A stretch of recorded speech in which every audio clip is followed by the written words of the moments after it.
சந்தோஷம். இப்ப விக்கிற விலைவாசி ரொம்ப சந்தோஷம். எடப்பாடி ஐயா வந்தாருன்னா ரொம்ப சந்தோஷம். ரொம்ப கொலை ஆட்சியில எப்படி நடக்குது பாக்குறீங்களா? சின்ன சின்ன பிள்ளைங்கலாம் கூட ரொம்ப இது கெட்டு சீரழிஞ்சு போகுது. கெஞ்சா அதிகமாயி போச்சு ஊர்ல. அதெல்லாம் வந்து வந்தாருன்னா கட்டுப்படுத்திடுவார் எல்லாத்தையும். வந்து வீட்டுக்கு வந்து ஃப்ரிட்ஜ் அப்படின்றத வந்து அறிவிச்சிருக்காரு. இதை நீங்க எப்படி பாக்குறீங்க? சந்தோஷம் தானே. மக்களுக்கு ஒரு குடும்ப தலைவிக்கு சந்தோஷம் தானேப்பா. அது கஷ்டப்படுறவங்களுக்கு கிடைக்கிறது எவ்வளவு பெரிய விஷயம். அதே போல வந்து பெண்களுக்கு வந்து இலவச பேருந்து பயணம் அப்படின்றது போல வந்துட்டு ஆண்களுக்கான இலவச பேருந்து பயணம் அப்படின்றது பிரிய கூடாதுல்ல. அவங்களும் ஒண்ணுதான் இவங்களும் ஒண்ணுதான். பண்ற சந்தோஷம் தானேயா. ஓகே சரிங்கக்கா. அப்புறம் வந்து பாத்தீங்கன்னாக்கா இப்ப ஆண்டுக்கு வந்துட்டு 3 கேஸ் சிலிண்டர் அப்படின்றத வந்து எடப்பாடி ஐயா அவர்கள் வந்து அவருடைய இதுல அறிக்கையில வந்து சொல்லியிருக்காரு. இதை நீங்க எப்படி பாக்குறீங்க? சந்தோஷம். இப்ப இருக்கிற தட்டுப்பாடுக்கு அவர் கொடுத்த வந்து ஜெயிச்சு வந்தோம். சந்தோஷம் தான்.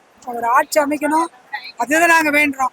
முதலமைச்சர் ஆகணும் எங்களுடைய கருத்து. எங்களுடைய ஏடிஎம்கே தான். ஓகேக்கா. அப்ப கண்டிப்பா அவரு வரணும்னு நினைக்கிறீங்க? ஐயா வந்துருவாரு கண்டிப்பா.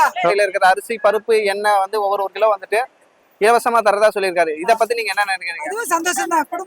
குடும்பத்தாலையும் எதிர்பார்க்கறது தானப்பா. அதெல்லாம் ரொம்ப சந்தோஷம்.